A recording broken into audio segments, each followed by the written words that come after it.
It says a lot about somebody based on how they interact with those that maybe they're not anticipating having to interact with. And I was so impressed. The president is on his way back to the United States after his highly successful trip to the Middle East that we'll talk about here in a minute. But he gave that big speech. We played it for you yesterday to troops in Qatar. Then he went to the UAE, where he wrapped up the trip early this morning. And Theo Von was there. You may know him. Trump did an interview with him when he was still a candidate in the fall. Big-time podcaster. One of the guys who a lot of people credit for helping Trump with the young male vote. Not only was it his policies, obviously, and Joe Biden being an utter disaster for young people, but it was also Trump's ability to connect with young voters, especially men, by going on podcasts like Joe Rogan and Theo Von. So Theo Von was a surprise guest at President Trump's, it's not a rally, but the speech he gave in Qatar. And there's a video that's gone viral. I'll post it on X at Pete Mundo. You can see it there. Of Theo Von taking pictures with the troops. And they are just loving it. I mean, they're on cloud nine. And Theo Von looks like he's having the best time of his life. Now, this is a guy who's taken thousands of selfies and photos, I'm sure, as his popularity has risen. But first off, he's a little goofy. And he is just smiling ear to ear with these men and women. And I thought to myself, there's a lot of people that would not handle it that way. There's a lot of people that would just say, I'm not sure this is for me. And he's just backslapping the men and women in law enforcement. He's having the time of his life. And they're just loving him for it. And I'm like, you know what? That says a lot about a guy to handle it that way. Now, as for Trump, he's over there and, talk about a guy who's having the time of his life. I mean, geez, I thought Trump was going to come back with the Arabic headgear with the, good time he was having overseas. I was like, man, Trump's, woo, he's enjoying himself over there. I mean, they're like, worshiping the guy. They're rolling out the red carpet, literally and figuratively for him in all these countries. And he's just there trying to cut some deals. This is the thing about Trump with these trips overseas. I know some people get a little bothered by the fact that, these are some bad actors in the Middle East. And they are. There's no doubt about it. But where Trump's lack of ideology comes into play, and where I think it can be most valuable, is in situations like this, where he finds himself in a position to say, I understand. These are not the best people on the planet. That's a mild and polite way to put it. But my goal here, and the point of this entire trip, was to basically get them on the U.S.'s side versus being on China's side. There's two global superpowers that they can basically cozy up to right now. It can be us or it can be China. And you can either look at that and say, they're bad people who have done bad things with bad intentions. Let them go to China. Is that really the best move, though, for global safety and global prosperity? It's not. You can't be glad-handing them in daylight, Pete. You got to send the money after midnight, right? On the Air Force plane. Yeah, that's how it goes, right? But you look at this and you say to yourself, that's all Trump cares about. Can he get these guys to invest? And they've got a lot of money to invest. We know that. Look at like sports, live golf, everything else that in the case of the Saudis, they're investing in. Can we get these guys to play nice and try to at least invest their dollars in the United States, in our businesses, and not with the Chinese Communist Party? And that was the goal in large part of this trip. Can't have these filthy petrodollars, though. No. It's more for the slave labor. I've got some Nikes I need to buy, right? Yes. Wear my Nikes to the protest of the petrodollar. So here was Trump yesterday talking about this as he wrapped up his trip in Abu Dhabi, the capital of the United Arab Emirates. We're making great progress toward a $1.4 trillion that UAE has announced that it intends to spend in the United States over the next couple of years. Yesterday, the two countries also agreed to create a path for UAE to buy some of the world's most advanced AI semiconductors from American companies, a very big contract. This will generate billions and billions of dollars in business and accelerate the UAE's plans to become a really major player in artificial intelligence. And I read where the oil and gas and oil is great, but you're going to have equally big and maybe even bigger at some point. You'll be surpassing it with AI and other businesses. So that's a great tribute to the job you've done here. That was Trump yesterday. So he's just there to be a deal maker. He's not there because he's a political ideologue on either side who's got to go by the party script and the party narrative. He's just saying, how do we keep these guys out of the arms of China? And frankly, how do we make it so economically compelling for them to do business with the United States that then hopefully deters them from committing heinous acts of violence against their enemies? Where basically they're part of this, and I hate to use the word because it's not intended how some of you are going to interpret it, but how do we create this globalist environment where they have skin in the game? They are part of the global economy, and they aren't really beholden to maybe some of the third world ways of doing business that frankly has held them back for so long. On the text line, 913-408-7957, Pete, Arabs are some of the nicest people in the world. Their treatment of Trump was normal. I know Saudis, Qataris, all very, very nice people. You should stop calling them bad people. Well, I'm not calling the people bad people. I'm talking about the leaders. The texter adds, as for their leaders, they're not any worse than a lot of our leaders. All right. That's up for debate, okay? I know. That's very much debatable, but I get your point. I was not calling the people bad people. But you know and I know that these countries have been run by some very bad actors for a very long time. Okay? Now, if that's starting to change, we'll welcome that in the Western world with open arms. It's better for our country. It's better for the entire West if these countries are a little more developed. But what does that not mean? That does not mean that we want to be going down the road of nation building. Trump also seems to understand there are certain places this will work and certain places that this will not work. And understanding that as well is an important part of the equation.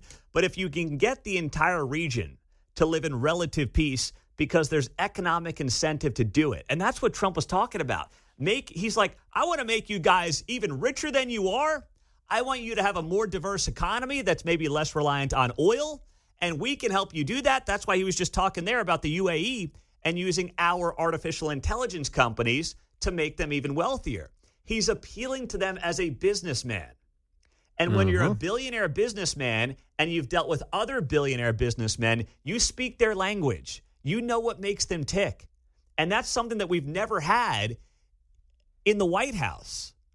We've never had somebody who can speak. Yeah, we've had rich people in the White House, right?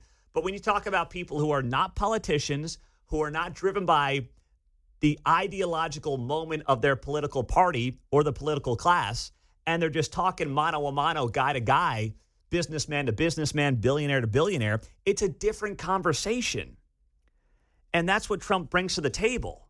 And even Biden people privately were giving Trump credit for this trip. You do not want to miss, in case you didn't see what some of the top Democrats privately were saying about this trip that Trump just wrapped up, it is amazing. One of them referred to Biden as brain dead while complimenting Donald Trump. Such a nice man. I'm not kidding here. All right. Well, Guy Benson will be here in Kansas City less than a month to go. Tickets are still available, but they're limited. I say we're down to our last 50 or so out of a couple hundred. So going to be a good time with Guy Benson. Meet and greet, dinner, drinks at Boulevard, the whole deal. Join us and buy your tickets now at KCMOTalkRadio.com. Mike Kehoe in 15 minutes. The New York Post wrote this after President Trump's trip yesterday. He's on his way home, wrapped up in the United Arab Emirates early this morning. They write here, President Trump's show-stopping trip to the Middle East, complete with lavish welcomes, diplomatic breakthroughs, and business deals worth an estimated $2 trillion, have left even Democrats favorably comparing him to former President Joe Biden, whose fading cognitive abilities and lack of stamina are being blamed for preventing similar accomplishments. A senior congressional aide told the New York Post yesterday, "It's amazing what can be accomplished when the president isn't effing brain dead." Come on, man. Man, that is just straight as could be. Mm-hmm. One high-ranking Biden White House aide confided to the New York Post, "The whole Middle East trip from Trump shows that for a lot of these negotiations, you do really need somebody who has that energy and level-headedness." How about this? Here's another quote. "I'm the first person to say I do not agree with all of Trump's policies, especially some foreign policies. But when it comes to showing up and showing strength and power, I think his team and Trump do a really great job of that." These are all anonymous quotes from former Biden staffers and Democratic congressional aides to the New York Post yesterday. The brain dead one just kills me. I mean, that's just fantastic. What are we talking about? That's true. 913-408-7957. Mike is in Olathe. Hey, Mike, you're on KCMO. Good morning. Hey, man. Good to talk to you. God, I sound like Harold Ford. Sorry. But I'm listening to you talk, and the more I'm listening, the more it's not even Biden we compare him to. It's the best of the best presidents we've had. This guy is stepping up in places and doing things that are helping the world, literally maybe providing peace globally that I don't know if anybody else on the planet that's ever even thought about being president can do.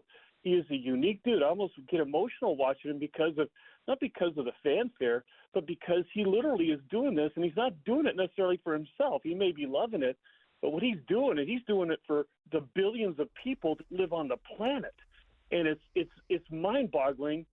Yet you can and great that they're coming out saying how Biden really was, because they knew it, even though everybody else did. But when you compare him to the best, the Reagans, and Obama never did much of anything, but even the good ones, he's still far ahead of all of them, doing things that it's just I don't know if people are understanding how amazing this really is. You're right, and he's starting to get some of that recognition. Newsweek wrote this yesterday, Mike. Donald Trump's odds of winning the Nobel Peace Prize are climbing. He now has the best odds to win this year's Nobel Peace Prize. And if he keeps this up with overseas dealings, if he can especially get something done with Ukraine, Russia, if he can continue to strive for peace in the Middle East, frankly, it shouldn't be close. I'm sure it will be closer than it should be because, well, it's Trump.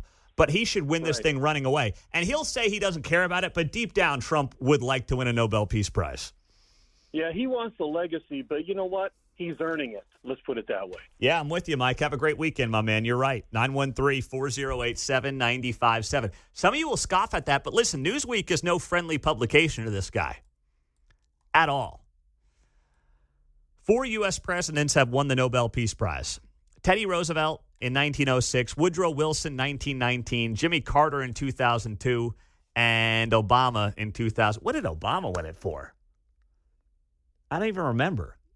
Being the first black president? I mean, is that it? Nobody cares. What? I don't really remember. What could Obama have won it for? In 2009, it's his first year in office. Was that Obamacare year or was that 2010? Oh, my gosh.